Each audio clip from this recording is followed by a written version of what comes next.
প্রথমে নানান চাপ আর ভয়ভীতি, এরপর রাষ্ট্রদূত হওয়ার প্রস্তাব কিংবা আর্থিক প্রলোভন, কোনো কিছুই টলাতে পারেনি একজন সাংবাদিককে, যিনি উত্তর খুঁজেছেন আর আন্তর্জাতিক মঞ্চে কেবল প্রশ্ন করেছেন গণতন্ত্র আর মানবাধিকার ইস্যুতে। দর্শক, বলছি সাংবাদিক মুশফিকুল ফজল আনসারীর কথা। এক দশক পর দেশে ফিরেছেন তিনি।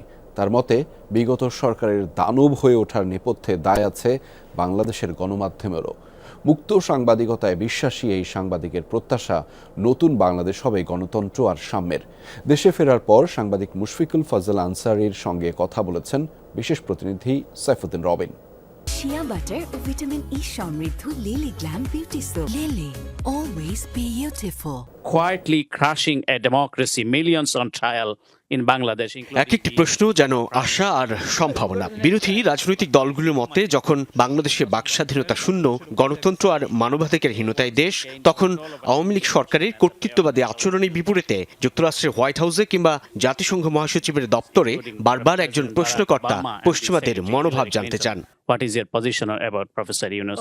তিনি মুশফিকুল ফজল আনসারী, সাবেক প্রধানমন্ত্রী খালেদা জিয়ার সহকারী প্রেস সচিব হিসেবে দায়িত্ব পালন করা এই সাংবাদিক 2015 থেকে নির্বাসিত। বৃহস্পতিবার বিকেলে যুক্তরাষ্ট্র থেকে প্রিয় বাংলাদেশে ফেরেন। যমুনার মুখোমুখি হয়ে তিনি জানান, তার এই প্রশ্ন করাই যেন কাল হয়েছিল তার পরিবারের জন্য। সরকার প্রধান থেকে শুরু করে তখন তারা খুব আমার উপরে ক্ষিপ্ত হয়েছে এবং তারা আমার মাকে নিয়ে আসবে এবং আমার বাসার চতুর্দিক ব্যারিকেড দিয়ে দিয়েছে।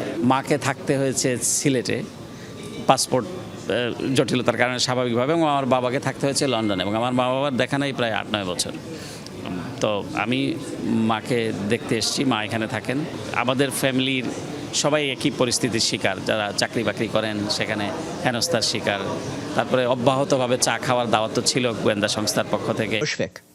ভয়ভীতি যখন কাজে দেয়নি, তখন সাবেক পররাষ্ট্রমন্ত্রী আব্দুল মোমেন রাষ্ট্রদূত হবার প্রস্তাবও দিয়েছিলেন বলে জানান জাস্ট নিউজ বিডির এই সম্পাদক। আমি এটা মিশন হিসেবে নিয়েছি যে নো ম্যাটার হোয়াট, এবং আমি আমার আদর্শ থেকে বিচ্যুত হব না। আমাকে রাষ্ট্রদূতের প্রস্তাব দেওয়া হয়েছে, টাকার প্রস্তাব আপনারা অনেক পাবলিকলি দেখেছেন। ডক্টর তখন মোমেন গিয়ে আমার সামনে গিয়ে বলেছে, আমি তাকে আমার কথা বলতে ইচ্ছে করি। প্রথমত তারা চেয়েছে নির্যাতন করে, তারপরে তারা চেয়েছে সুবিধা দিয়ে পারচেজ করে। নিষেধাজ্ঞা কিংবা 2024-এর নির্বাচনের পূর্বাপর ঘটনা বিশ্লেষণে নিয়মিত প্রশ্নে মুশফিকুল ফজল আনসারী জানতে চাইতেন বাংলাদেশের পরিস্থিতি নিয়ে যুক্তরাষ্ট্রের অবস্থান সম্পর্কে। নির্বাচন হয়ে যাবার পরও নানান পরিবেশে বাংলাদেশের গণতন্ত্র ও মানবাধিকার ছিল তার প্রশ্নে। ডেমোক্রেসিকে, হিউম্যান রাইটসকে আপহোল্ড করার ক্ষেত্রে যে ধরনের ইনিশিয়েটিভ নেওয়া দরকার, সেই ইনিশিয়েটিভগুলো তারা নিয়ে থাকে। তারা প্রায় বলে এটা বাংলাদেশের জনগণের ইচ্ছার প্রতিফলন তারা দেখতে চায়, এবং জনগণের ইচ্ছার প্রতিফলনই বাংলাদেশে ঘটেছে। অনেকে মনে করতে পারেন যে যুক্তরাষ্ট্র এটি করে দিয়েছে। No way. এটি বাংলাদেশের মানুষ, বাংলাদেশের জনগণ তাদের ভাগ্য নির্ধারণের জন্য তারা এগিয়ে এসছে, এবং ফ্যাসিস্ট স্বৈরাচারকে বাংলাদেশ থেকে তারা তাড়িয়ে দিয়েছে।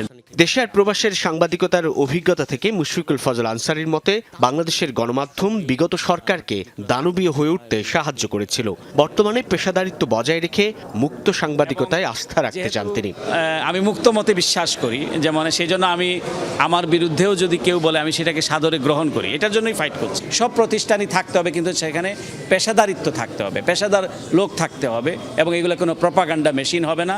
এবং এখনও যারা ষড়যন্ত্র করছে বিদেশের মাটিতে বসে, তাদের ক্রীড়নক হিসেবে কাজ করবে না। সেটা অ্যাজ সিম্পল অ্যাজ দ্যাট। পরিবর্তিত পরিস্থিতিতে দেশে আপাতত সীমিত সময়ের জন্য এসেছেন তিনি। ফিরে যাবার পরও সাংবাদিকতা আর সাংবাদিকের সেই প্রশ্ন জারি রাখতে চান নানান পরিমণ্ডলেই। ফ্যাসিস্টদের পরিবর্তন এরকমই হয়, ফ্যাসিস্টরা এরকমই পালিয়ে যায়। সাইফুদ্দিন রবিন, যমুনা নিউজ, ঢাকা।